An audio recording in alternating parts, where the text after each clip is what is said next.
බුදු සරණයි.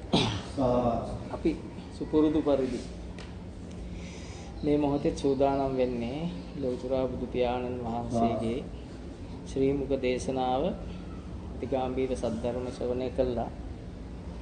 අපගේ ජීවිතය ධර්මානුකූල භාවයට පත් කරගෙන මේ පවතින අපට දැනෙන විදියට පවතින මහා දුක්ඛ දෝමනස්යන් නැති කරගෙන මේ ජීවිතය තුලම දුකෙන් නිදහස් වුණු සදා සැප ඇති තත්ත්වයටපත් වෙන්න.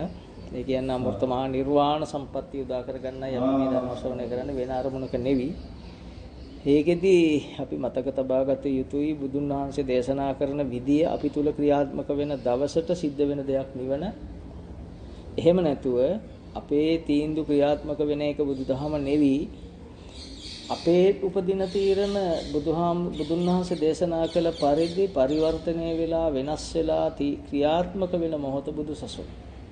එහෙම නැතුව අපේ තීරණ තුල ක්‍රියාත්මක වෙන මොහොත බුදුසසුනක් වෙන්නේ නැහැ. ඒක අපි ඉස්සෙල්ලම හැම කෙනාම මේ ලෝකවාසී තුන් ලෝකෙම දෙවියෝද බ්‍රහ්මයෝද මනුස්සයෝද දැනගත යුතුයි. උනා බුදුන් වහන්සේ කෙනෙක් දේශනා කරන දහම පුළුවන් කෙනාට පෙර සසරේ පුරුද්ද තියෙන පුළුවන් කාර්යයන්ට පමණමයි. ඇත්තටම අනිත් අයට අවබෝධ කරගන්න මේ පළවෙනි ආරම්භය වෙන්න පුළුවන්. මැදක් වෙන්න පුළුවන් මේ යන සසර ගමනේදී. කවදා හරි දවසක දහම Taman තුල රඳව ගන්න ශක්තිය Tamanගේ සසර කැපකිරීමෙන්ම ලැබෙනවා.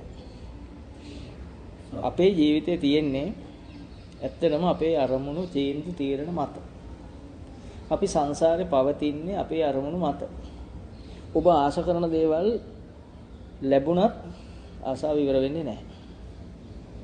ඒක කොච්චර ලැබුණත් ඉවර නොවෙන්නේ, ඒ දේ ආසාව ඉවර නොවෙන්නේ, ඒක පිළිබඳ යථානුවන වහල වෙන තුරු අපි සසරේම ওই දේවල් ලබා ගන්නවා. හැමදේම අපි දකින දේවල්, ඇහෙන දේවල් අපි හොයනවා, ඒක ලබා ගන්නවා, කැමති දේ ලබා ගන්නවා, අකමැති දේ විනාශ කරනවා. ඒක තමයි අපේ ජීවිතයේ තියෙන ස්වභාවය. කැමති දේ ලබා ගන්නත්, අකමැති දේ විනාශ කරන්නත් තමයි හැම කෙනාගේම ජීවිතයේ ස්වභාවයෙන් පුරුදු වෙලා තියෙන්නේ. එහෙනම් මේක තමයි ජීවිතය කියන්නේ. මේකේ අනිත් පැත්ත නිවන. කැමැති දේ ලබා ගන්නවා කියන්නේ තණ්හාව, අකමැති දේට විනාශය උදා කරනවා කියන්නේ තණ්හාව. ඒ දේ සංකල්පයට එකඟ වීම තණ්හාව කියන්නේ.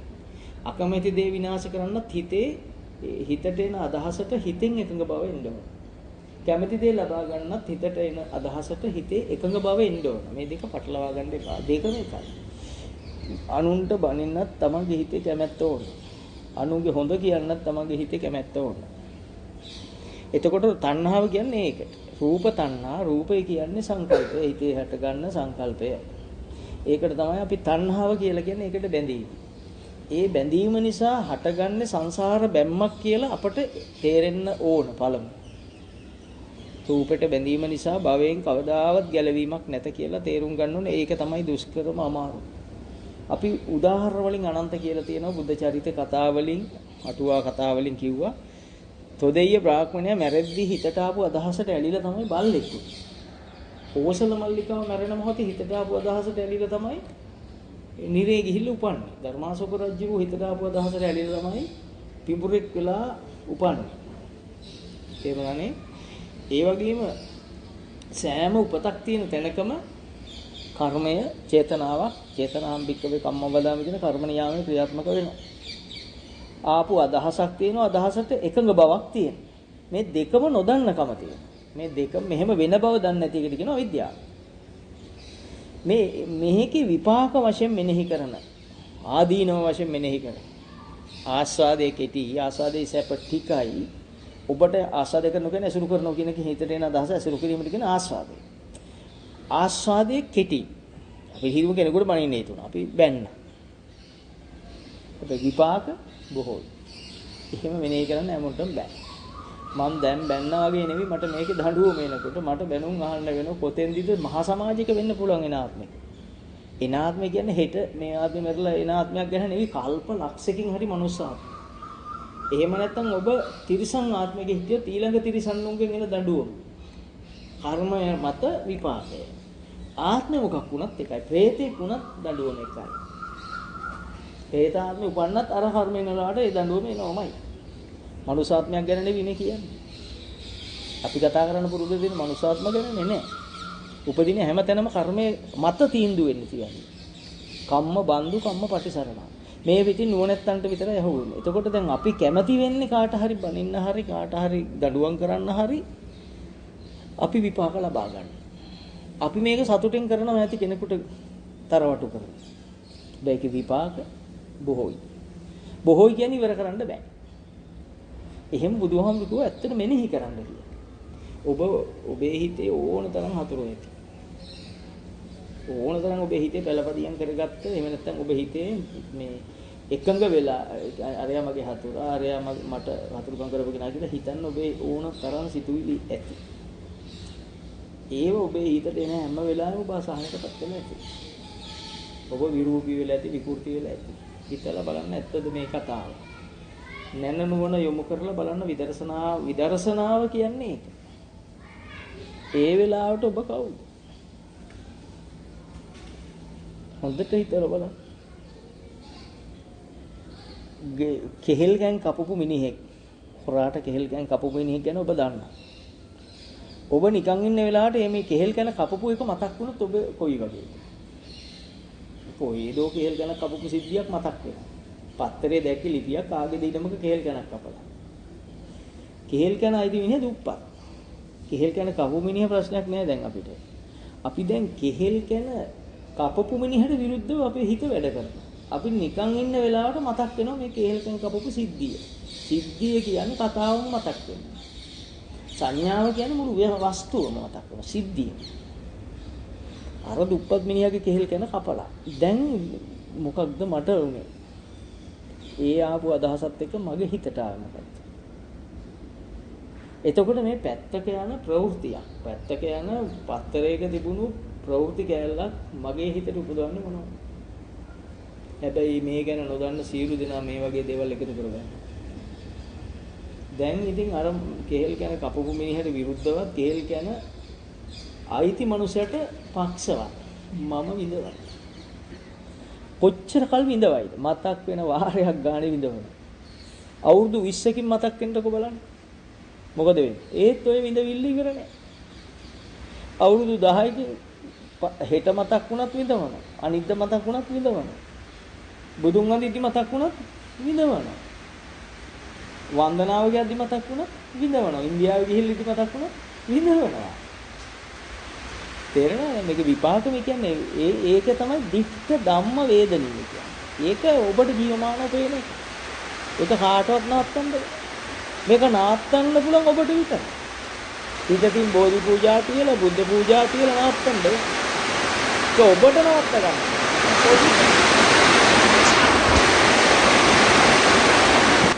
දැන් අපිට තේරෙනවා එතකොට කෙහෙල් කන කපුව මිනිහ මතක් වෙනවා කියන්නේ. අපි විඳවන. කවුද අපි විඳවන බව දන්නේ? තමන් විඳවන බව තමන් දන්නේ දහම අහපු කෙනා විතරයි. නැති කෙනා දන්නේ නෑ. අපි කෙහෙල් කන කපුව මිනිහට විරුද්ධ වෙනවා. මේක සමාජ සත්‍යහාරයක් කියලා දුක පවත්තන්න ගන්න නාමය. හොරු පිටු දකින්න කියලා කවුද දුක් විඳින්නේ? අපි නේද? පුළුවන් ද ගැලවීමක් කරන්න මේ මොන තරම් අමාරුද මේක අයින් කරන්න. කවුරු හරි කිව්වොත් මොකටද අනුන්ගේ කුණු කොටවල් ඔළුවේ දාගන්නේ කියලා එයයිටත් බනිනවා. මේ දන්නෝ එහෙම තමයි සමාජය හදනවා කියලා අපි මේ කියන්නේ. පුළුවන් ද හදන්න. ඔබට ඔබේ හිත සුද්ධ කරන්න දුන්නේ ඒකයි. මේ පිටත දේවල් ඔබට නවත්තන්න බෑ. ඔබ කොච්චර දැඟලුවත් නවත්තන්න බෑ. හරිනේ? ඊළඟට මේ කෙහෙල් ගැන් හොරා මතක් වෙන හැම තැනම අනුන්ගේ කෙහෙල් කන කැපුවා කියන එක මතක් වෙන වාරයක් ගන්න ඔබ විඳව. ඉස්සෙල්ලා මේ ටික තේරුම් ගන්න. අවබෝධතා ඥානයක් නැතුව කිසි කෙනෙකුට දැක්මක් හැදෙන්නේ නැහැ. ධර්ම ඥානයක් පහළ වෙන්නේ නැහැ.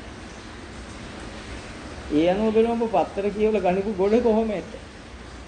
මේ දීයේ ගිලි මැරිලා. ඉස්කෝලේ ළමයි දෙන්නේ නාන ගිලි දීයේ ගිලි මැරිලා. ගමත් මතකයි. ළමයි දෙන්නම මතකයි බලන් හිටපු ගුරුවරුත් මතකයි. දැන් ගුරුවරුන්ට විරුද්ධයි. මැරිච්ච ළමයින්ට අනුකම්පාව. බැලුවම අනුකම්පාව හොඳයි. විරුද්ධකමත් හොඳයි. මොකද වැණි අය හොඳ නැහැ මේ අනිත් අයට උදව් කරන්න ඕන කියලා තමයි අපි හිතන්නේ.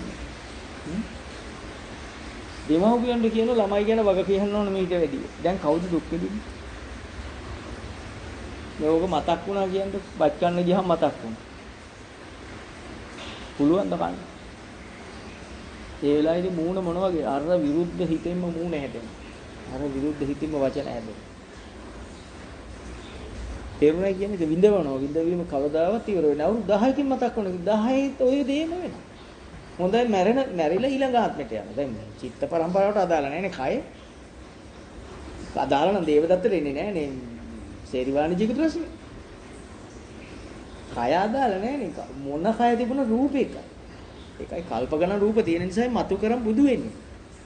කල්පලක්ෂය පෙරම් පුරලා ශක්තිය තියෙන නිසා ඒක මෙනෙහි කරගෙන රහත් වෙන්නේ කෙනෙක්. එහෙනම් මේ ඔක්කොම එකයි. කෙනා මේ කයට මතක නැති වුණාට හිතට මේක එනවා. මේ කයට ඕනම කෙනෙකුට මතක ශක්තිය අවුරුදු 100ක් 80ක් අතර තියෙනවා. 100ක් යනකොට අපිට මතක ශක්තිය නිකන් අඩු ගතියක් දැනෙනවා. හැබැයි රූපේ නෝ සිද්ධිය ක්‍රියාත්මක වෙනවා. කෙනා දැක්කම හතුරු ඇඟ හැදෙනවා. ඇයි හැදෙන්නේ කියලා මතක.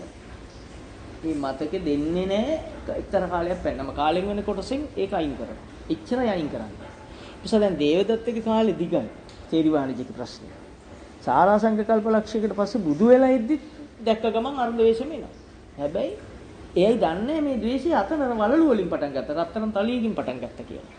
ඒක මත කාලෙන් ඉවර නිසා එයාට ඒක මෙනෙහි කරන්න පුළුවන් දැනීම අයින් කරලා. නම් සිත එකයි. පාලන සිත එකයි, ගතිය එකයි. ඒ ගතිය ඉන්නකොට වේගෙ වැඩි වෙලා ඇවිල්ලා අවසානයේ මරණ තත්ත්වයට එනකම්ම මේ සිත ගෙල්ල අකුසල් සිත් දිගට යනකොට දරා ගන්න බැරි වුණාම තමයි දරුණු සහැසිකම් වෙන්නේ. එක දිගට මේක දිග මෙනෙහි වුණා.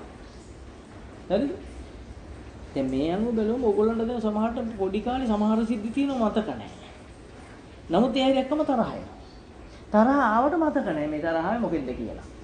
ඕගොල්ලන්ට හුවක් කියලා ඇති. අවුරුදු 40කට 50කට ඉස්සර මොකද එච්චර වයසයි මෙතන නැහැ අඩු මඩු වයසේ ඉන්නේ. අවුරුදු 10 12 ඒගොල්ලන්ට තේරෙන්නේ නැහැ මේක. තාම 50ක් වුණාම තේරෙන්නේ.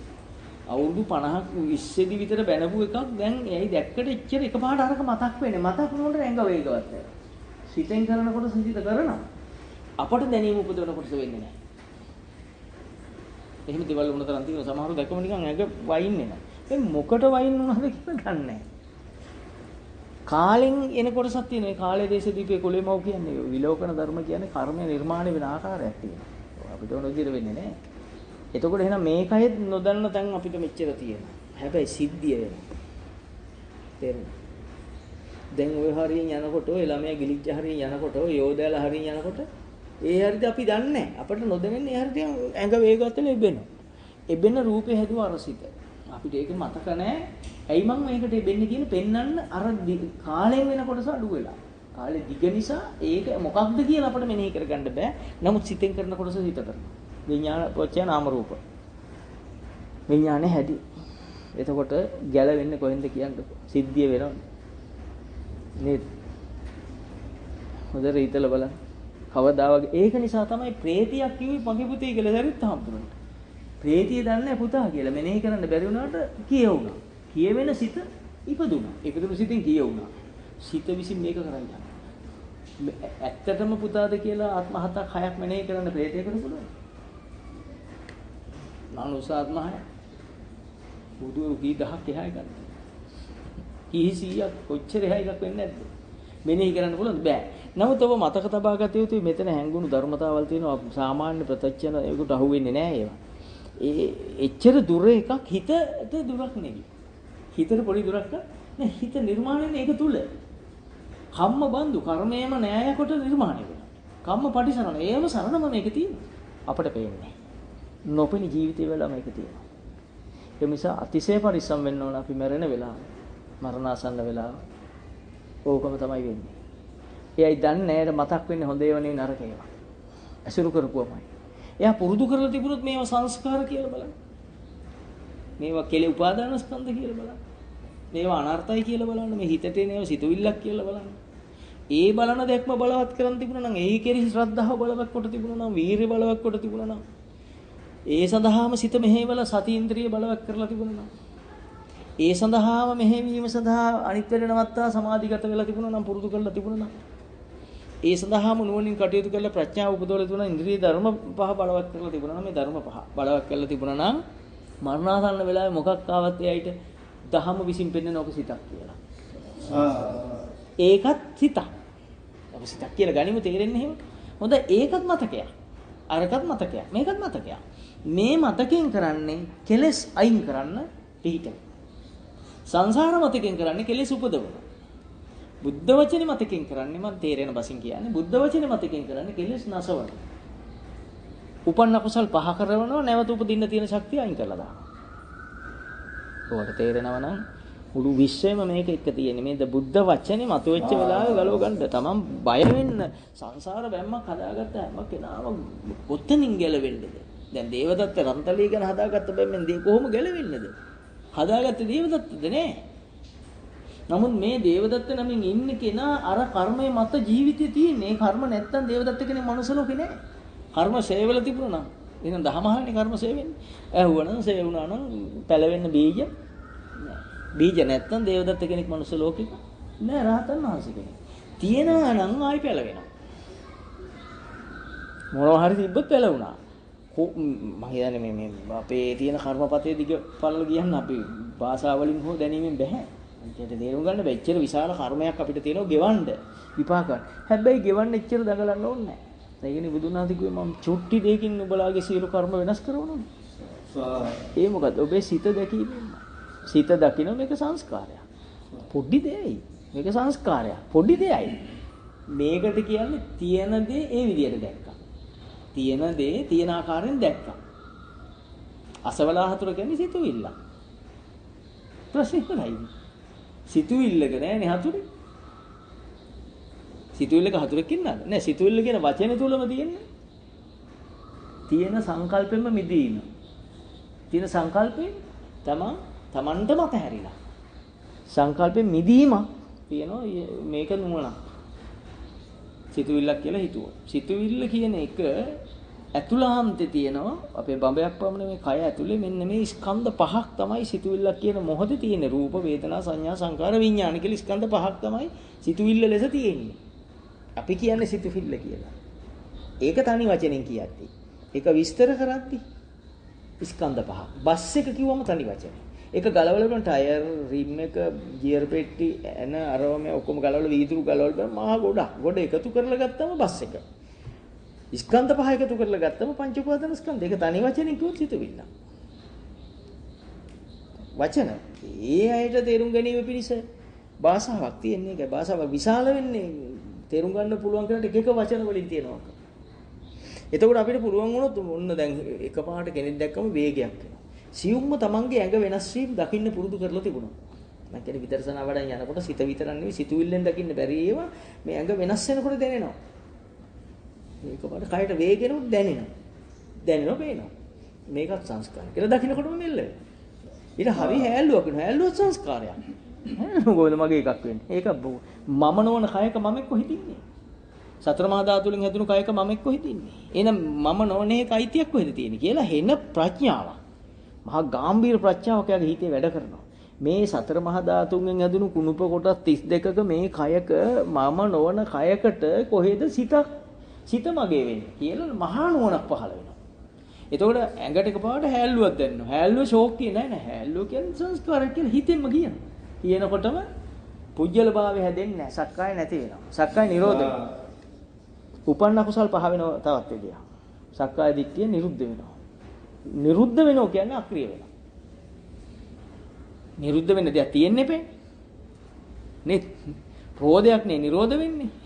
නේ රෝධ වෙනවා කියන්නේ ක්‍රියාත්මක වෙනවා. නිරෝධ වෙනවා කියන්නේ නවතිනවා. සබ්බන්තං නිරෝධ ධර්ම. එහෙනම් නිරෝධය ධර්මතාවක්. නිරෝධ ධර්මයක් නෙවෙයි. නිරෝධය කියන්නේ ධර්මතාවක්. තේරුණාද? එතකොට මොකද්ද නැවතුනේ? උපන් සිතුවිල්ල. නැවතුණා කියන්නේ මොකක් වුණාද? භාවිතා වෙනක නැවතුණා. ඇයි භාවිතා වෙනක නැවතුනේ? දැක්ක නිසා. දැක්ක කියන්නේ කොහොමද? උපන්දේ පෙනෙන ශක්තිය බුද්ධ වචන හිතට පහළ වෙලා. එතකොට බුද්ධ වචන අපේ හිතේ ක්‍රියාත්මක වෙන දවස වෙනකන් අපි සංසාරේ අතරම. ඒතකන් අපි දහම අහන්න ඕන. අහලා කොයි දවසක හරි මේ සිත මේක පිළිගන්න දවස එනවා. සිතන මේක ඇත්ත සැප දැනෙනවා. මේ බුද්ධ වචනේ තුල තියෙනා වූ සංගවිච්ච සුඛය කියන එක, ප්‍රීතිය කියන එක දැනෙනවා. බොජ්ජංග ධර්ම දැනෙනවා. මේකෙන් නිර්මාණය වෙන්නා වූ ඊතාව කිසි කලක අත්විඳින්න බැරි ලෝකෙම තමන්ට ලැබුණත් අත්විඳින්න බැරි. ඒක සැස්පිල්ලමක්වත් ලෝකෙ මේ සැප ලැබෙන්නේ නැහැ කියලා ඔප්පු වෙනකොට. සතිය කියන කෙනා මේක එනකොටම පේනකොට පුදුම සතුටක් දැනෙනවා. සතියේ හැටි. යාට ධර්මතාව පේනවා මේක සිතක්මයි කියලා. මේ සිත පෙනෙන තැන තියෙන බුදු දහම කියලා පේනවා. දෙකම පේනවා. එහෙනම් මමෙකුට පේනවනේ මේ දහම තියෙන තැනයි කෙලස් පේන්නේ. දහම S2. කෙලස් ටික තමයි ක්‍රියාව. කෙලස් ක්‍රියාව පේන එක S2. මේ මහ නුවණක්. ඒක තමයි ධම්මවිචය කියන්නේ. එයාට පේනවා මන් තුල ක්‍රියාත්මක වෙන වීරිය මොකක්ද මේක? ලෝකේ අමාරුම දේ සිතේටපත් කරන එක. සිත සුද්ධ කරන. ඒක තමයි වීරිය. වීරිය කියන්නේ බොජ්ජංග ධර්මය. වීරිය කියන්නේ පුජ්‍යලෙක් නෙවෙයි නොවන තැනක පුජ්‍යලෙකු වෙන්නේ නැහැ කිසි දෙයක්. ඒ නුවණ එතෙන්ටත් එනවා. මේ බොජ්ජංග මේක ධර්මතාව. බොජ්ජංගය කියන්නේ ධර්මතාව. ඒකත් මම නෙවෙයි. මගේ නෙවෙයි. මහා නුවණක් නෙවෙයි. ඒ තැනත් බොජ්ජංගේ නොදැක්කුත් උපාදාන වෙනවා. උපාදාන නැවත භාවයට. එයාට මේ මහා නුවණ අන්තිම සියලුම දේන් ඉඳන දවස වෙනකන් උපාදානේ දැක යන්න පුළුවන් එයාට. මේ මහා ගැඹුරු තැනක් කියන්නේ. තිශය ගාම්භීර තැන රහතන් වහන්සේට ඔන්න මෙන්න අනාගාමී ඵලයේ හතක් මේ විස්තර වෙන්නේ. සති ධම්මවිජය විරිය පීති පස්සද්දී සැහැල්ලුවත් මම වෙන්නේ කොහොමද? සැහැල්ලුව මම වෙන්නේ කොහොමද? සැහැල්ලුව කාටද අයිති? සැහැල්ලුව කියන්නේ එකක් අයිතිකාරයක්. මේ කුණුප කොටස් 32කට සතර මහා ධාතු වලින් හැදුණු මේ කය මම නෙවිනම් මගේ නෝන කයකට කොහොමද මේ සැහැල්ලුව අයිති වෙන්නේ කියලා මහා විතරක ඥානයක්. ඒ ප්‍රඥාවක් යට උපදිනවා. එතකොට එයා එතෙන් මහා හැල්ලුවක් වෙනවා. හරිද? ඊට පස්සද්ධියක් වෙනවා. මහා දීප්තිමත් බවක් වෙනවා. මේකවත් මගේ වෙන්නේ නැහැ කියලා. අයි මේ කුණුප කොටස් 32කට සතර මහා ධාතු කයකට මේ මෙච්චර සහැල්ලුවක් මගේ වෙන්නේ කොහොමද කියලා. සම්පූර්ණ බුදු දහම විතරයි ඉතුරු වෙන්නේ. ඒක ජීවිතේ දහම බවට පත් වෙනවා. සංසාර කර්ම ඔක්කොම අහෝසි වෙනවා. සමාධිගතයි. මොනවද? හිත තියෙනවා. හිත කෙලෙස් වලට පවතින එන එක යනවා. හිතට කෙලෙස් එනවා යනවා පේනවා. එහෙනම් ආනාපාන සතිය. එනවා යනවා. සතිය තියෙනවා. ආන පේනවා. ඇති වෙනවා පේනවා. පාන පේනවා පහ වෙලා යනවා පේනවා. සතිය තියෙනවා. මහා ලස්සනයි. දැන් එයාට තියෙන ප්‍රඥාව විතරයි. මොකද්ද? සංස්කාරයන් පහළ සංස්කාරයන් නිරුද්ධ වෙනවා. සංස්කාරය උපදිනව දකින්න සංස්කාරය නිරුද්ධ වෙනව දකින්න. ඔතෙන්ට කියන උදේවයි ඥානෙ. උදේවයි ඥානෙ පහළ වෙනවා. උදේවයි ඥානෙ කියන්නේ ඥානය. එයාත් පුජ්‍යලෙ නෙවි කියලා දකින්නයි. ඥානෙනුත් මිදෙනවා. නැත්නම් පිරිනමන පාන්න බෑ. ඥානයක් දහම. ඒකත් මම නෙවෙයි. එයා හැම එකෙම මිදෙනවා. මිදෙනකොට ඡාගෝ පටිනිස්සග්ගෝ මුත්‍ති යනාල හැම එකම මිදි යනවා. ඔය ගහන්න එනකම් විදර්ශනා වෙන්න. අපි එතෙන්ට එන්න ඉස්සෙල්ලා. අපිට ගන්න බුදුහාමුදුරු ආයතන 6ක් දේශනා කරා. අපි ඔච්චරේ මම කිව්ව එකක්වත් ඔබට අහු වෙන්නේ නැති වෙන්න පුළුවන් දැනට. තීනයක් වගේ වෙන්න පුළුවන්. හැබැයි ඔතෙන්ට එන්න මුලක් අපිට දෙන්න. ඇහැට යමක් පේනවනම් ඒ දෙක ආයතන දෙක. ඇහැ එකක්, ඇහැට පේන රූපේ තව එකක්. රූපේ එක ආයතන. ඇස තව ආයතන. මේ දෙක ආයතන දෙක. මම එක් නැහැ. මුලින්ම අල්ලගත්තා, බෙල්ලෙන් අල්ලගත්තා. ඇහැට පේනකොට හිතනවා අර මගේ හතුරා. හතුරු කියන්නේ හිතේ හටගත්ත සංකල්පයක්. වෙන් වෙලා පේනවා. ඇහැ පේනවා, රූපේ පේනවා, හිතේ හටගත්ත සංකල්ප පේනවා. සංකල්පයට අනුව සිතකය වචනේ සකස් වෙන සංඛාරේ පේනවා. ඒක තමයි මගේ මේ මොහොතේ තියෙන ක්‍රියාත්මක වෙන දැනීම. එහෙනම් විඥානේ පේනවා. ඒක තමයි විඥානේ කියන්නේ. ස්කන්ධ පහක් පේනවා. ඒක ඔක්කොම දුක කියලා පේනවා. ඔක්කොම මගේ නෙවි කියලා පේනවා. මගේ ආත්මේ නොවේ කියලා අනාත්ම ලක්ෂණය යට පේනවා. අනාත්මය. අනාත්මතහිත ලක්ෂණය. පස්සකටසු රහත් වුණු හැටි. අවසානයේ අවබෝධ කරගත්ත චුට්ට පේනවා. මේ එකක්වත් මගේ නෙවි කියලා. ඒ මගේ නෙවි කියන නුවණ අවසානයේ සියල්ල කෙරෙහි පැතිරෙනවා. එකකින් දැක්ක දේ සියල්ලට පතුරවන්න පුළුවන්. ඇසට, කනට, නාසයට, දිවට, ශරීරයට, මනසට කියන 6 පළට පතුරනවා. ඔනෝයි දිසා 6ටම පැතිරෙනවා. පැතිරුණාට පස්සේ ඇයට ඇහෙන් රූපේ දකිද්දී ඇතුළ හැදෙන කොටත් පේනවා. කනෙන් ශබ්දය ඇද්දී සංකල්ප හැදෙද්දිත් පේනවා. නාසයෙන් ගන්ධය දැනෙද්දී සංකල්ප හැදෙද්දිත් පේනවා. කටට රසයක් දැනෙනකොට, තිත්තක් දැනෙනකොට, සංකල්ප හැදෙනකොට එතනිනුත් පේනවා. කයේදී යමක් ගැටෙද්දී ඇතුළ හැදෙන දේවලුත් පේනවා. මේ හැම එකම මෙයාට විදර්ශනා වෙලා විශේෂ වෙලා පේනවා. ඇතුළාන්තයේ හැදෙන දේවල්. පෙනෙනකොට එයිට මොහොකටවත් ඇලුණු බව, මොකකටවත් යටත් වූ බව හටගන්නේ නැහැ. සියල්ලකින් මිදෙලා. මේ මිදුණු තැන ඉඳලා තමයි මම අර මුල් කතාව දැන් ගැලපෙන්නේ එතෙන්ටයි. නිසා මුල නම් ආයතන. ආයතන දෙකේ සම්බන්ධී ස්පර්ශය. ඇසට රූප පේනවා නම් ඇස එක ආයතනයක්, ඇස ආධ්‍යාත්මිකයි රූපේ බාහිරයි. බාහිර ආයතන. ආධ්‍යාත්මික ආයතන බාහිර ආයතන සම්බන්ධ වෙනකොට කිව්වේ ස්පර්ශය. එතකොට මේ එකක්ම මම වෙන්නේ නැහැ. මේ නුවණින් අවබෝධ කරන්නේ අනාත්මයි කියන එක තමයි. ඇස එක, රූපේ තව එකක්. මේ දෙන්න එකතු වීම ස්පර්ශය කියලා දකිනවා කියන අනාත්මය අවබෝධයි. ස්පර්ශය. ස්පර්ශය නිසා හට ඇතුළේම ස්පර්ශ වෙන මොහොතේ මොනවද මට මගේ ඇතුළේ හටගත්තේ මොනවද? සංඥා. සංඥාව කියන්නේ රූපේ මට දැනෙන හැටි. ඇතුළේ හටගන්න රූපෙ තින්නේ. ඒක පිළිගන්න ඔය ස්පර්ශයත් එක්ක එය පිළිගැනීම සඳහා මා තුළ සකස් වූ රූපෙට කියනවා ප්‍රසාද රූප. එනම් රූපය. ඒ රූපේ නිසායි මගේ හිතේ වේදනාව හටගන්නේ. ඒක වේදනාව. ඒකට අනුවයි මට විස්තරේ එන්නේ හතුරා මිතුරා ආදී සියලු විහිත තුල පහළ වෙන දැන් ඇහැට පේන රූපේ විස්තර වෙන්නේ සංඥාව විදියට. සංකාර සිතකයි වචන සකස් වීම. විඥාන ඒ Tamanට ලැබුණු ඒ මොහොතේ බාහිර රූපේ බලන්න ආපු දැනීම. සංඥාව විඳීමට කියන්නේ විඥානය. එතකොට ස්කන්ධ පහකද මේ එකක්වත් මම කරපුවා නෙවෙයි. මං කිසිම සම්බන්ධයක් නැහැ හැදිච්චා. මේ ඔක්කොම නිර්මාණය වෙච්චා. අන්න ඒවට කියන්නේ ධර්ම. ඕවට තමයි අකුසල ධර්ම කියන්නේ. කෙලෙස් ධර්ම කියන්නේ. කියලා එයිට නුවණින් මේ ධර්ම තමන්ගේ ජීවිතය තුලින් පේනකොට නොපෙනෙන බව නොදන්න බව අවශ්‍ය වෙනවා. නොපෙනෙන බව නොදන්න බවට කියනවා අවිද්‍යාව. අවිද්‍යාව අවශ්‍ය වුණාම ඉතුරු වෙන්නේ විද්‍යාව.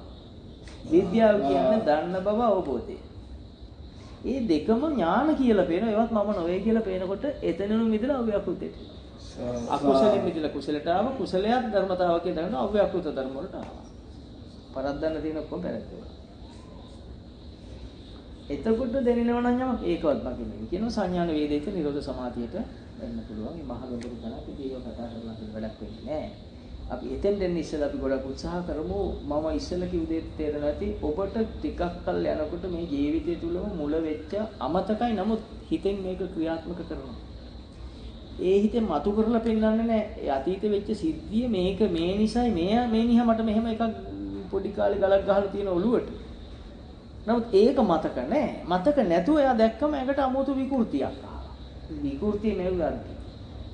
ඒක රූපේ කාලයක් යද්දී අපිට රූපේ දැනෙන ශක්තිය අයින් කරනවා. දැනෙන ශක්තිය වෙනම තියෙනවා. ඒක අඩු වෙනවා. ඒක නිසා තමයි දේවදත්තට ඒක බුදුන් වහන්සේ විසින් ආපස්සට මෙනෙහි කරනවා. මොකද්ද මේ රූපේ කියලා බැලුවම අන්න හටගත් තැනම පේනවා. රූපයයි සියල්ල පේනවා. ඒක තමයි පෙරකඳ පිළිවෙල දකින්න නුවණ කියන්නේ.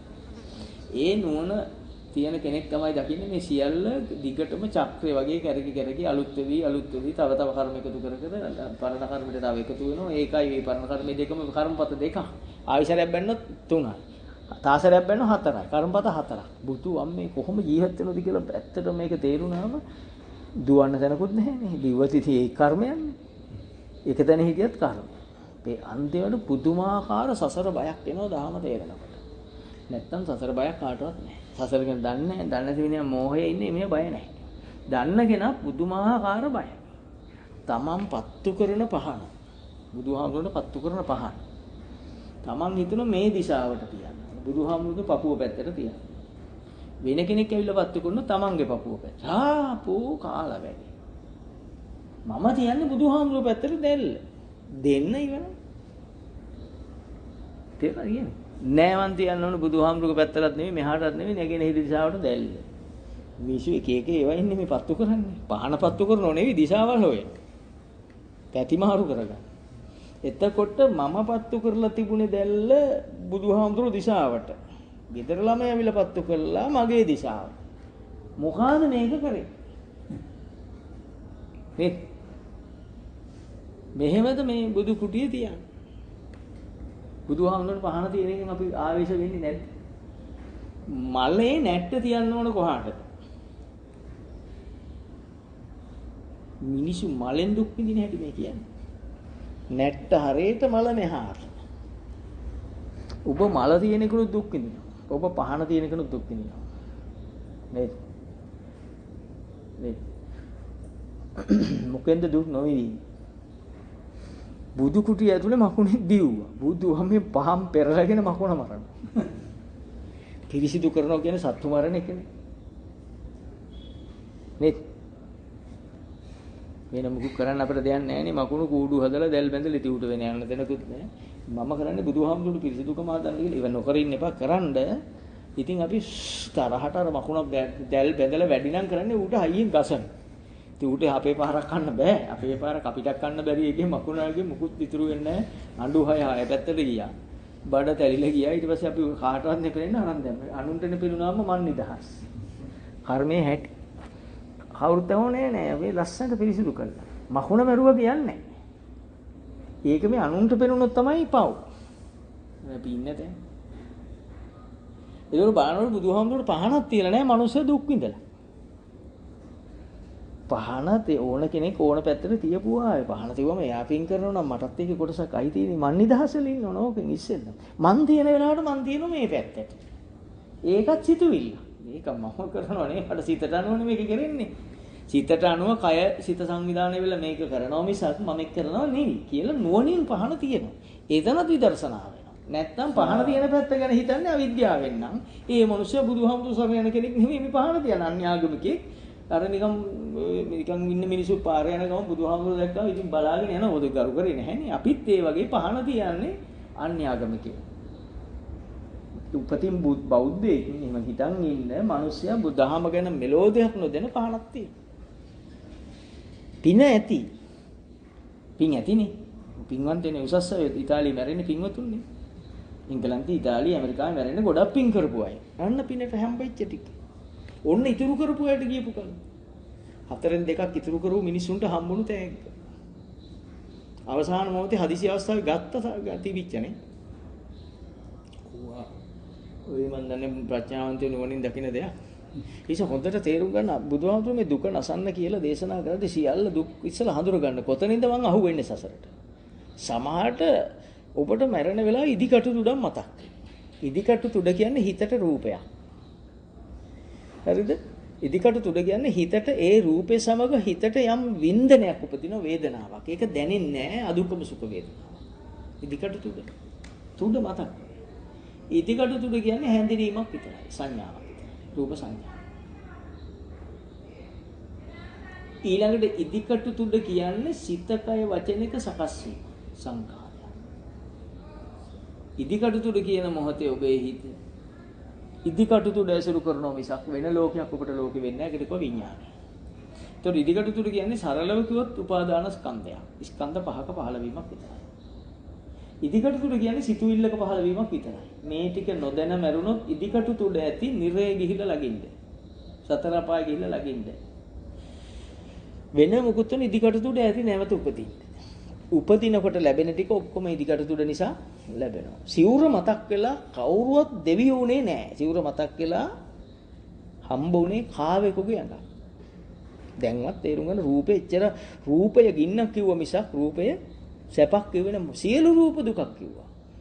බුදුහාමුදුරුවෝ දේශ බලන් හිටියේ වක්කලීට කිව්ව මන් දිහා බලන් ඉන්න තැන උඹට රූපයක් ඔය පේන්නේ කියලා. ආයතන සංයෝජනයක් තියෙනවා. එතකොට බුදුහාමුදුරුවෝ අපි බලන් ඉන්නවා නේ රස. දැන් ඉතින් අපි පිළිමයක් දිහා බලන් ඉන්නවා. මම කියන්නේ බුදුන් වහන්සේට ගරු කළ යුතුයි අනන්තෙන් අප්‍රමාණයි. නමුත් මේ අවබෝධي මේ දහම් දන්න කෙනා බුදුහාමුදුරුවෝ දිහා බලාගෙන හිතන්නේ මං නෙවුනේ ඔබ වහන්සේ නිසා. එහෙම හිතන තැනක් තියෙන උපාදානස්කන්ධයක් කියලා. එසේ සිතමින් උපාදානෙන් ගැලවෙනවා. බුදුහාමුදුරුවෝ කිව්වේ ධම්මං සරණං ගච්ඡා. දහම සරණ යන්න. බුදුහාමුදුරුවෝ සරණ යන්න විතරක් කියලා නැවතුනේ නෑනේ. බුද්ධං සරණං ධම්මං සරණං. සංඝං සරණං. සංඝ භාවයටපත් වෙන්නේ. අතේරීම කෙලෙසුන්ගෙන් මිදුණු තත්ත්වයටපත් වෙන්නේ. එතකොට බුදුහාමුදුරුවෝ කියලා නෑ මෙතන හිර වෙන්න බුද්ධ කියන දේ බුදුහාමුදුරුවෝ දිහා බලන් ඉන්න කිව්වෙත් නෑ. දහම විතර කසුරු කරන්න කිව්වෙත් නෑ. දහමද ධර්මතාවක් කියලා දැකලා සංඝ භාවයටපත් වෙන්නේ. බුද්ධ ධම්ම සංඝ. සුන් රත්නයේටම ජීවිතේ භාවිතා වෙන්න ඕන ওই විදියට. එතකොට එයාට එතකොට උනේ මොකද්ද? උපන්න කුසල් පහ වුණා.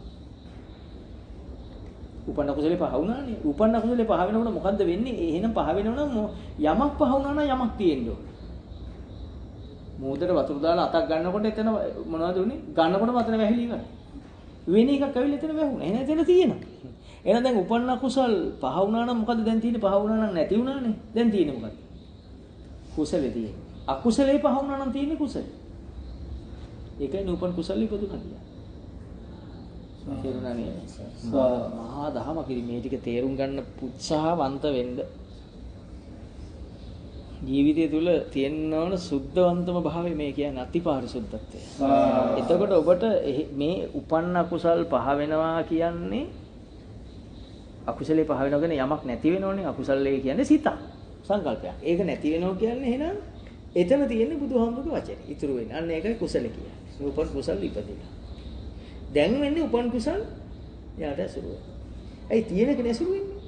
සිතකයි වචනේ. බුදු වචනේ සිතකයි වචනේ වෙලා. ඒකද කියන්නේ ධම්මානුධම්ම පටිපන්න. බලන්න තාම ගැළපිලා ඉන ලස්සන.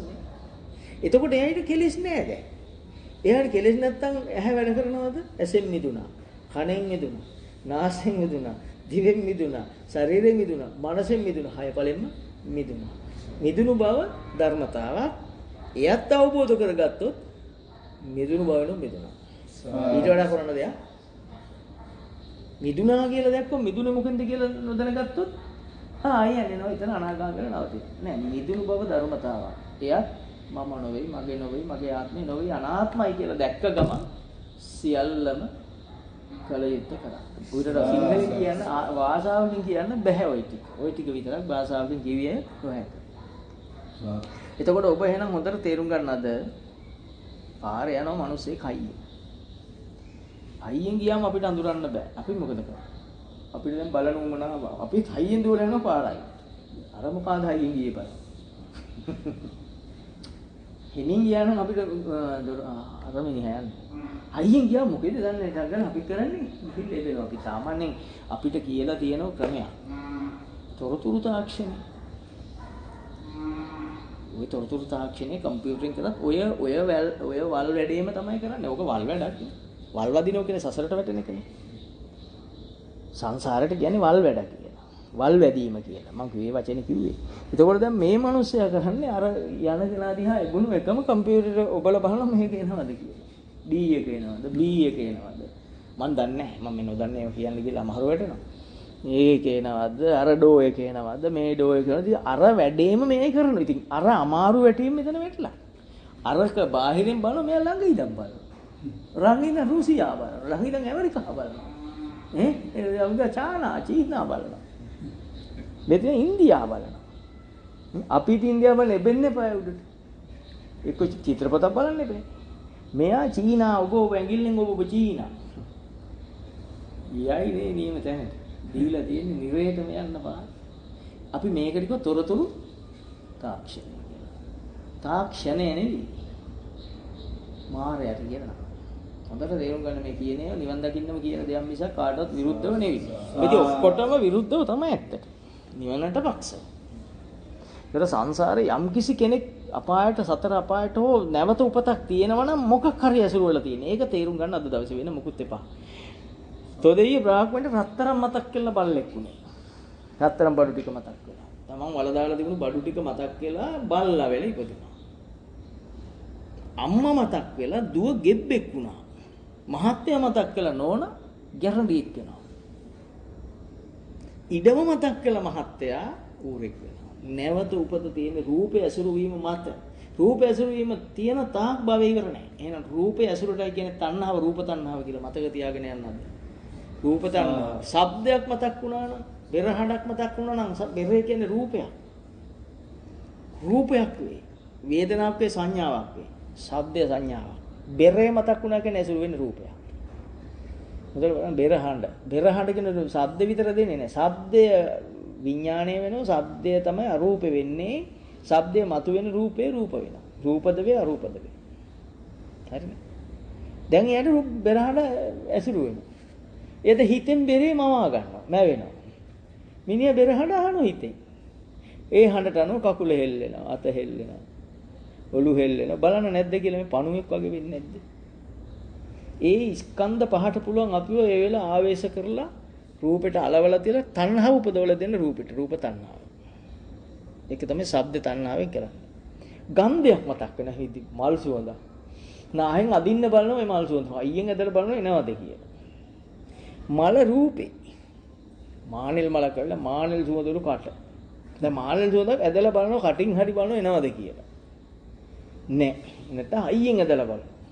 නැත්නම් වටේටම බලනවා මානෙල් සුවඳක් තියෙද කියලා. දැන් මේ රූපය වේදනා සංඥා සංකාර විඥාන රූපය ඇසුරු වුණා. දැන් මේ ධහම දන්න කෙනා දන්නවා මානෙල් සුවඳ කියන්නේ රූපයක්. වේදනාවක්, සංඥාවක්, සංකාරයක්, විඥානයක්. උපාදානස්කන්ධ හිතන මොහොතේම රූපෙ මිදුණා. උපන්නකින් මිදුණා නැවත ආයි රූපය ඇසුරු වෙන්නේ නැහැ. සාක්ෂිය දෙනවා දෙවන බුදුහාමුදුරුවෝ දෙවන දෙනවා සහතිකේ මුලට දෙන.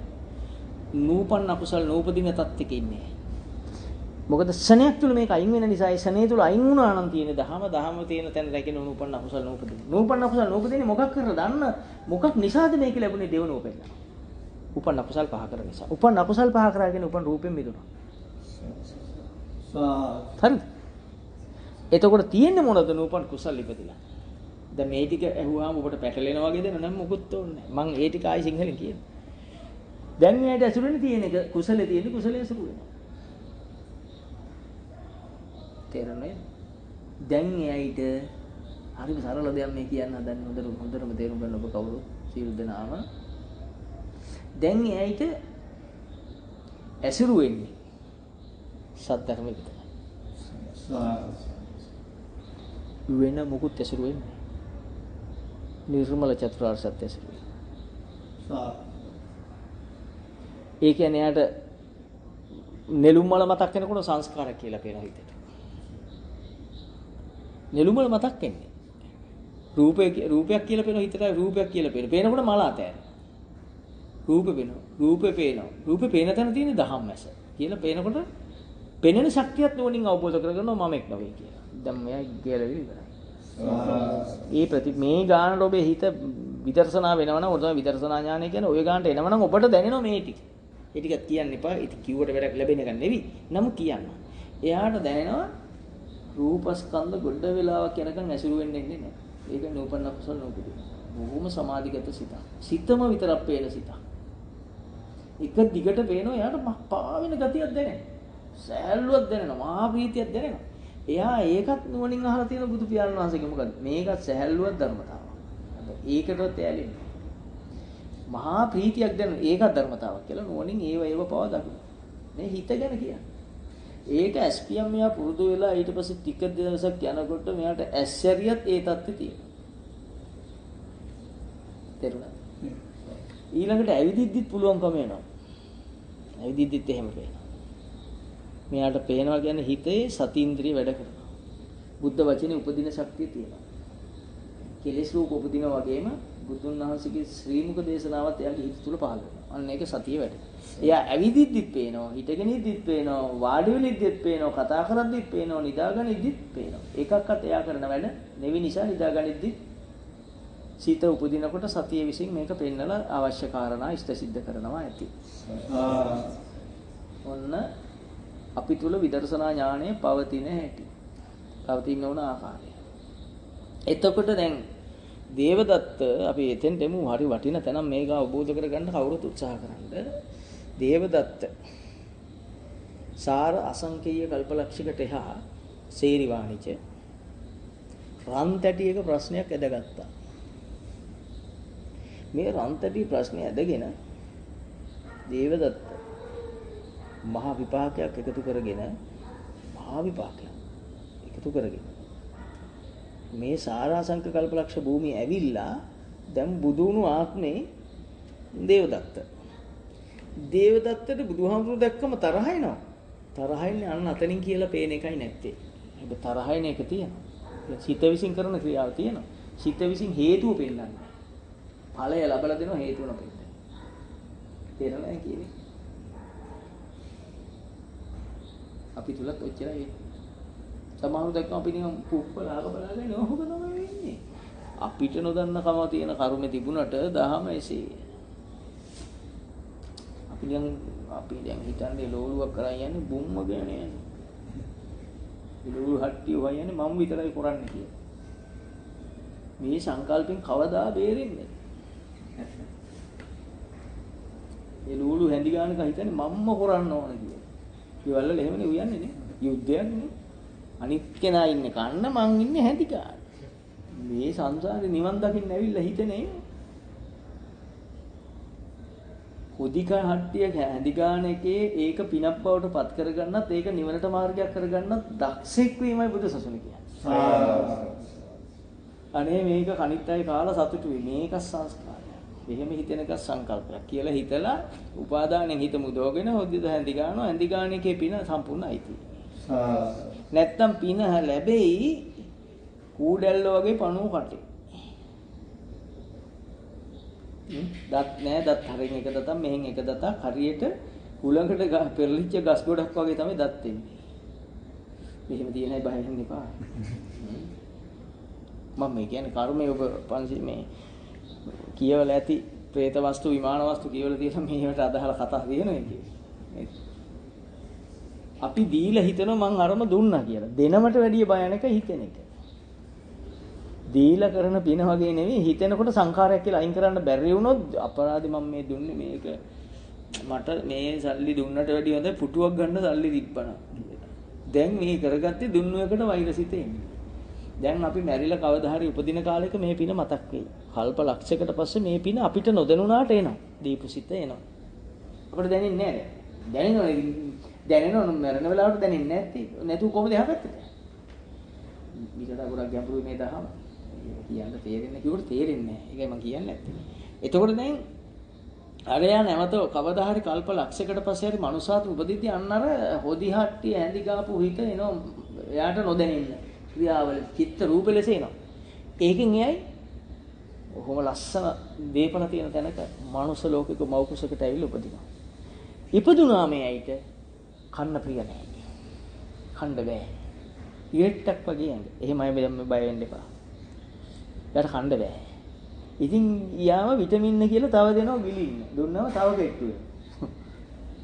අර කර්ම තියෙනකම් බෙහෙත් අහන්නේ කර්මයට බෙහෙත් නැහැ. ඊට පස්සේ බලනම සිංහල අරිෂ්ට ටිකක් දුන්නම ඒ ඉතින් ටිකක් ඉවරයි. ඊළඟට ටික දහන කියන සීනි හැදිලයි කියලා. අර කර්මයේ විපාක දැන් විපාක සිත් දැන් පටන් ගන්නවා.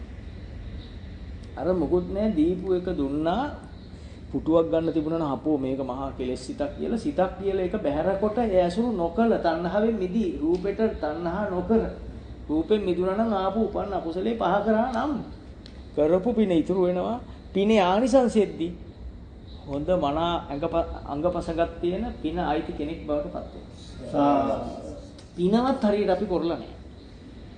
නේද කියන්න බෑ මෙතන මේ කර්ම පොඩ්ඩක් හරි ගෑවිච්ච කෙනෙක් හිටියොත් මට ඔරෝරෝ යනවා මහා පව් කරගෙන නිසා මම කියන්නේ නැහැ. හැබැයි වෙන දේශනයක මම කියලා එවන්නම්. හොඳට ලුණු ඇඹුල් ලැතුව කියලා එවන්නම්. ඊට පස්සෙත් කර්මෙන් බේරෙ. නේද? සමහර මේ අය දැකලා තියෙනවා එකම ගෙදරින් බත් එක බෙදන් යනවා දෙන්න. ගිහිල්ලා 12ට දෙන්නම කනවා එක්කෙනෙකුගේ බත් එක පිලුම් වෙලා. මේ ඕගොල්ලන් ජීවිතයක් දැකින් නැති අනික් කෙනයි බත් එක පිලුම් වෙලා නැහැ. එයා කියන්නේ බෙදපු කොලේ වරද. කොලේ තෙතර තිබිලා කියලා එයා කියන්නේ. එයාට කර්මය පේන්නේ නැහැ. එයායි පෙර ආත්මික අනුන්ට කන්න දීලා තිනි පරණ ඒවා. මෙයාට කොහොම ගෙනිච්චත් ඉතින් තියෙන්නේ පරණයි. අක්කල් පරණයි. ඒ ගෙදර අය මේවා කිව්වම හොඳට තේරුම් ගන්න මේ අපි පෙරේතයෝ පිට දාලා අභිෂේක් වුණා. පෙරේතෙක් ඇවිල්ලා හරි මේ කර්ම විපාක දෙනවා අපිට කොහොමද? රැයට බත් එක ඉතුරුනාම උදේට අපි කනවා. හොඳට තියෙනවා ගෙවල් වල. සමහර ගෙවල් රැයට බත් එක තියලා 12ට බැලුවත් නාන වෙලා. ඇයි? අපි හි කාපුවා වීසි කරා මිසක් අනුන්ට දීලා නැහැ. ඒ නිසා අපිට කන්න හම්බෙන්නේ. එච්චර භයානකයි සංසාරේ. තේරෙන්නේ කියන්නේ? එම නිසා කරන්න හොඳ වැඩ හැබැයි අවබෝධය. එයත් සංස්කාරය. හොඳ වැඩ කරන තැන මමෙක් ඉන්න විදියක් නැහැ. සතර මහා ධාතුන්ගේ කයක්. අයි සතිපට්ඨාන වැඩෙන්න එපා. සතිය කියන්නේ නුවණ.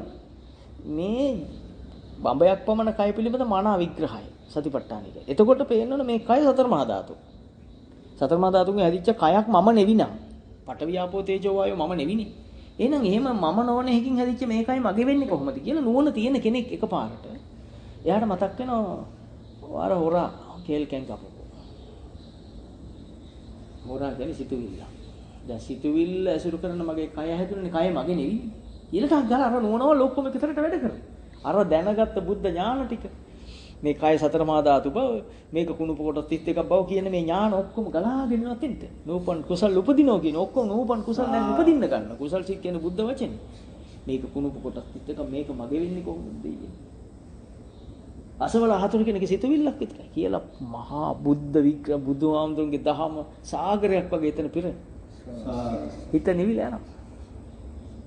ඉතින් මේ හැකියාව වෙන මොකකින්වත් වෙන්නේ නැහැ. මේ නුවණ අවබෝධයෙන්ම එන එකක්. යතනම් පචානාති මේ දැකීමෙන් ඇසීමෙන් එන එකක්.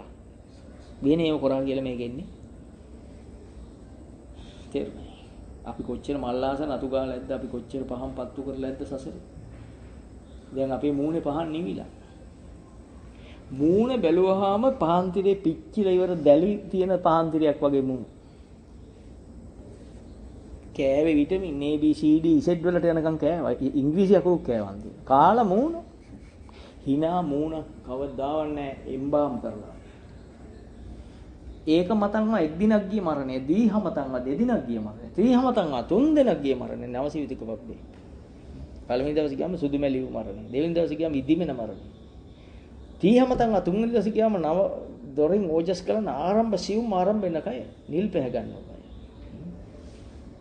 එතෙන් ඊළඟට හතරවෙනි ස්ථානයේදී නවදොරින් ඕජස් පිට වෙන මරණය. ඒක හතරවෙනි දවසේ ගිහින් දාන්නේ. දැන් ඔබ හිතන්න අන්නේ වගේ අපේ මූණ. ඒ නව අර ඕජස් ගලන්න ගිය මූණ වගේ ඉදිමිලා කවුරු දැකලා? කවුද දැකලා? ඉදිමුණා අර විදියමයි එම්බාම් මූණ. නැද්ද කියලා බලන්න ස්වයංක්‍රීය ඡායාරූප ශිල්පියෙක් දාන්න පට ගාලා ෆොටෝ ගහගෙන යන්න පැවිදිද. එතකොට වැඩිපුර තියෙන අර මූණම තමයි. ඉන්දලින්ල ඇදිච්ච මූණක් දෙකක් ඇති. ඇදිච්ච ඇති hina වෙන පොඩි රවුම් වෙච්ච ඇති. ඒක තියන් මේ හරිය ඇඹුල්, මේ හරිය පැණි රහයි, මේ හරිය කට්ට කහටක් කනවා වගේ. එක හැඩයක් ඒකත් කාය ඒකත් සංඥා නැහැ. එක හැඩයක් එන්නේ නැහැ අපිට. නිකන් දැක්කහම ඇඳුම දැකලා ඇඹුල් වුණා. පරණ උදව්වක් මතක් කළා hinaවක් ආවා. දැන් hina වෙන්න විදියක් නැහැ. ඇඹුලයි දෙකම තියෙනවා. නෙල්ලි ගෙඩියක් විකනවා වගේ. මේ ඉන්න කෙනාට දහම පෑවුවා. අඳුරට පෑවු පුරහඳ වගේ මේ අඳුර බලාකුලා අයින් වුණා මෙන්න පුරහඳ වගේ යටමත් මේක සංස්කාරයක්. ටංගල hinaවා. පිරුණා එකපාරට. බුද්ධ වචනේ මේ ඔක්කොම සංස්කාර. දෙයියනේ සංස්කාරය කියලා නොදැක්කොත් ඒ ටික මගේ ජීවිතේ වෙලා මේ සතර මහා ධාතු ටිකත් මගේ වෙලා ඒකෙන් හැදිච්ච මේ සංකල්පයත් මගේ වෙලා දැන් කාටද ඔරවලවර හොඳට පව් කරලා ඒ සංසාර කවදාවත් නොග වෙන කර්මයක් එකතු කරගත්තා. එයා ඉරිලෙවෙක් වෙලා හිටියා. අනික් කෙනා මුගටියෙක් වෙලා හිටියා. මුගටිය ඉරිලෙව දැකලා ඔරවන. මේ සිද්ධිය එතනක් වෙනවා. කර්මේ. නේ? පුද්ගලෙක් නෙවෙයි. චේතනාහං භික්කවේ කම්මවද පුද්ගලහං භික්කවේ කම්මවදාමි කියන්නේ නෑ බුදුන් වහන්සේලා චේතනාව. අරමුණෙහි පිහිටා තිබෙන ගතියක් තියෙනවා. ඉතින් මුගටියද රිලව දැක්කම අරමුණක් කියනවා. මුගටියත් ඔරවන. අපිත් රිලව දැකලා ඔරවන. ඔක්කොම එකයි. මේ ටික තේරුම් ගන්න. මිසද හරියට hina වෙන කෙනෙක් හොයන්න hina වෙනකොට ඇතුලේ පොඩි බ්‍රේක් වෙන එකක් වෙනම එනවා. බ්‍රේක් එක ගාලා hinaව ටොක් ගාලා ලොක් කරනවා. ඒක නලලා අවුල්. තිරුණු hinaවක් දැකලා තියෙද මේ කාගෙන්වත් එන්නෙම නැහැ. එන්නෙම පැත්තකින් hinaව, පැත්තකින් hinaව. නේ. දැන් ගෙදර මතක් වෙන්නේ නැති hina වෙනකොට ටක් ගාලා ගෙදර පාවිස්ම මුන් ගසලා නැහැ යනකොට. මේ කියද්දි යටින් ගෙනල්ලා දෙනවා පාවිස්ම ගැසුවේ නැති. පාවිස්මේ තිබුණ කුණු ටොන් එකක් ගිහිල්ලා මං ගසනකම් මුන් එක එකක් අල්ලලා නැහැ. නමට ගියා. මේ කියන්නේ උපමා කියන්නේ Tamanට හැදෙන්න. කොස්ස බිත්තියට හේතු කරලා. කොස්ස තියන්න දන්නේ නැහැ තියෙන තැන. මේ ගෙදර ගෑනු නැද්ද? කවුරුත් එහෙමයි. කවුරුත් ගැන මේ කියන්නේ. දැන් ඒ ගෙදර එයා ඉන්නවද මං අහන්නේ? අපේ සංකල්පෙට අපිට පේන හැටි එයාලයි සංකල්පෙට එයාලට පේන්නේ. අපි මොකද්ද කරන්න ඕනේ? අපේ සංකල්පය ඒකයි පටලවන් ගුටි බැට උමාරු කරන් පව් කරනවද? තියෙන දෙයට මොන දෙනවද? තියෙන දෙයට මොන දෙනවද? කොස්ස මෙහෙම දෙවුණා පාපිස්ස ගැසුවා ඉතින් එච්චරයි. ඉන්හිහට දෙයක් නැහැ. ඒක සංස්කාරය. ඒකත් මන් තුල උපන්න සංකල්පයකට අනුව සිද්ධ වූ ක්‍රියාවක් විතරයි. ක්‍රියාවක් විතරයි. මගේ හිතට ආපු අරමුණත් එක්ක 15 සකල 15 ක්‍රියාවක් විතරයි. ඉන්හිහට දෙයක් නැහැ. ගැලවිලා. සුවපත්. උන්නෝයි ගානට ආවනම් එයාට ඕන දෙයකට මුණ දෙන්න පුළුවන්. අන්න සබ්බකාය පටිසංවේදී. සබ්බ කියන්නේ සියලු ක්‍රියාවල් එයාට සංවේදී වෙනවා කියන්නේ දැනෙනවා. නොදැනෙනේව නැහැ. අස්ස සිස්සාමීති සික්කති. ඔක්කොම හැසිර වෙනවා පාලනය වෙනවා. තේරෙනයි. එනකොටම දකින්න පේනවා. සංවේදී වෙනකොට එනකොට දකින්න පේනෝනේ. පේන නිසා පාලනය වෙනවා. පස්ස සිස්සාමීති සික්කති. පස්සේ කියන්නේ ස්පර්ශේ පාලනය. අස්ස කියන්නේ එනකොට පේනවා නම් ඉතින් ස්පර්ශයත් පාලනය වෙලානේ. රූපෙන් රූපයක් කියලා ඊටට එනා ඉන්නේ. මහා මට්ටමට අනාගාමී මට්ටමට ආපගෙන රූප එනකොට ඇහැට පේනවා. මේක රූපේ කියලා පේනවා. එතකොට රූපේ කියලා පේනුනට ස්පර්ශය නවතින්නේ නැහැ. ස්පර්ශ සිද්ධ වෙනවා. අනක අස්ස ස්පර්ශේ පස්ස ස්පර්ශයත් පේනවා. උත්පාදිතී එයන්නේ යනවත් වෙන බං. මේ චුට්ටෝක තේරුම් ගත්තා නම් මුළු සංසාර ගමනම ඉවරයි. ඒ තරම් ඉහළට යනකම් මේ විදර්ශනා විසින් ඔබේ හිත ගෙනියනවා.